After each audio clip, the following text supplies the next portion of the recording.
sejawat sekalian, Assalamualaikum warahmatullahi wabarakatuh. Salam sejahtera untuk kita semua. Om Swastiastu, Namo Buddhaya, salam kebajikan. Perkenalkan, saya dengan Dr. Eri Leonana Nuraita. Saya bekerja di RSUD Dr. Haji Ishak Umarela dan saat ini saya sedang mengikuti pendidikan di Universitas Respati Indonesia. Rumah Sakit Umum Daerah Dr. Haji Ishak Umarela merupakan rumah sakit milik pemerintah Provinsi Maluku yang beralamat di Jalan Pahlawan nomor 36, Desa Tulehu, Kabupaten Maluku Tengah. Hei, kok malah lagi photoshoot sih? Ayo balik kerja. Nih, untung aja sekarang tuh sudah pakai sistem. Coba kalau masih belum pakai sistem, kan makin lama kerjanya. Nah, buat rekan-rekan sejawat sekalian, di tempat kalian sudah menggunakan sistem belum? Kalian sudah mengerti manfaat SIM RS belum? Kalau belum, ayo simak.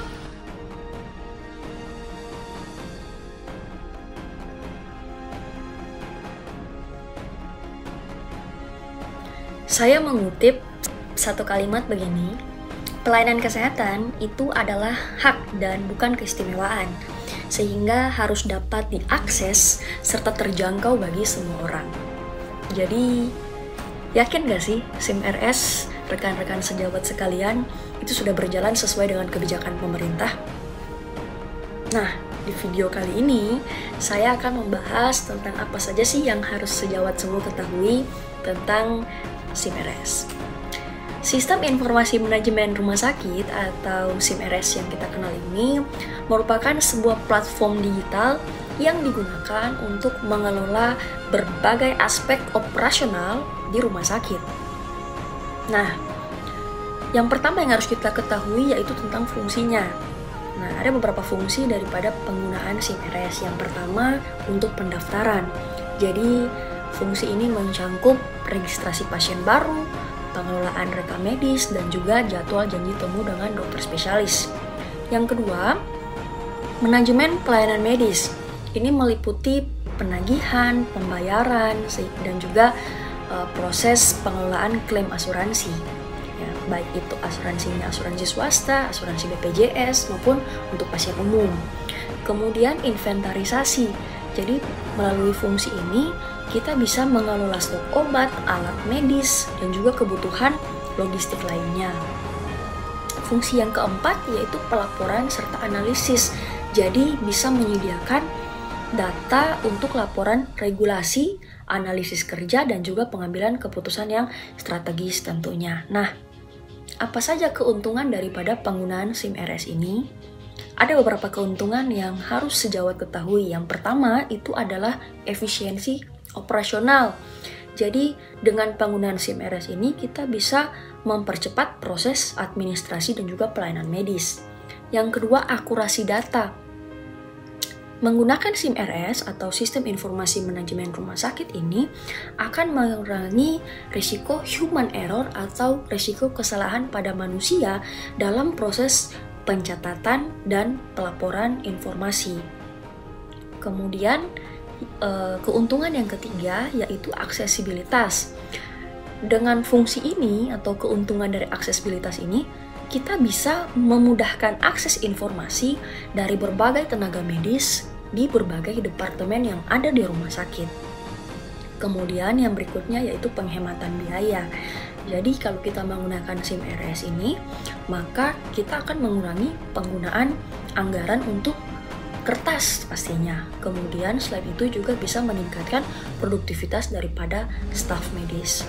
Nah, sesuai Permenkes nomor 82 tahun 2013 pada pasal 6 ayat 1 disebutkan bahwa ada beberapa komponen penting yang harus ada di dalam SIM RS ini ya. Yang pertama yaitu front office. Jadi di front office ini untuk proses pendaftaran, kasir ya, dan juga layanan informasi. Kemudian komponen yang kedua yaitu back office. Jadi di back office ini untuk proses administrasi, proses keuangan, dan juga proses sumber daya manusia. Kemudian komponen yang berikutnya yaitu modul medis ya. Pada komponen modul medis ini ada untuk rekam medis elektronik, ya, hasil lab, hasil radiologi dan juga farmasi.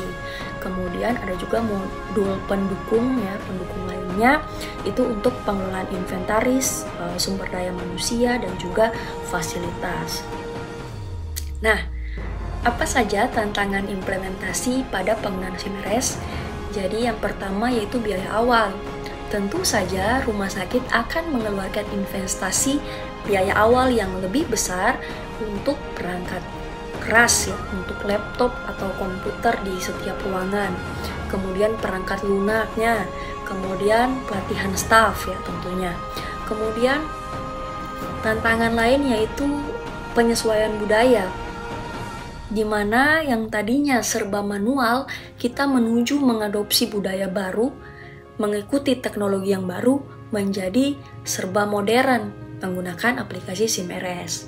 Kemudian yang ketiga, keamanan data. Tentu kita membutuhkan perlindungan yang lebih baik terhadap informasi-informasi yang sensitif terkait dengan pasien, itu daripada ancaman keamanan cyber.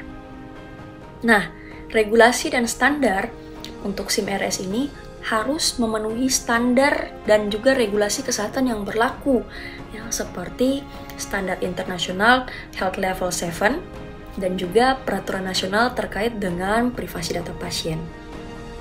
Implementasi dari SIMRS yang efektif itu akan dapat memberikan dampak yang juga positif, signifikan terhadap kualitas pelayanan dan efisiensi operasional di rumah sakit kita, tempat kita bekerja. SIMRS yang tidak terintegrasi dengan baik itu akan bisa mengakibatkan pengelolaan data yang tidak optimal dan akan menimbulkan potensi-potensi kesalahan dalam proses administrasi pelayanan medis. Wah, saya jadi penasaran nih. Sampai saat ini masih ada nggak sih rumah sakit yang belum menggunakan SIMRS? So, jangan sampai ya masalah ini itu ada di rumah sakit sejawat sekalian. Sekian dulu dari saya, semoga video ini bermanfaat untuk kita semua. Sampai jumpa!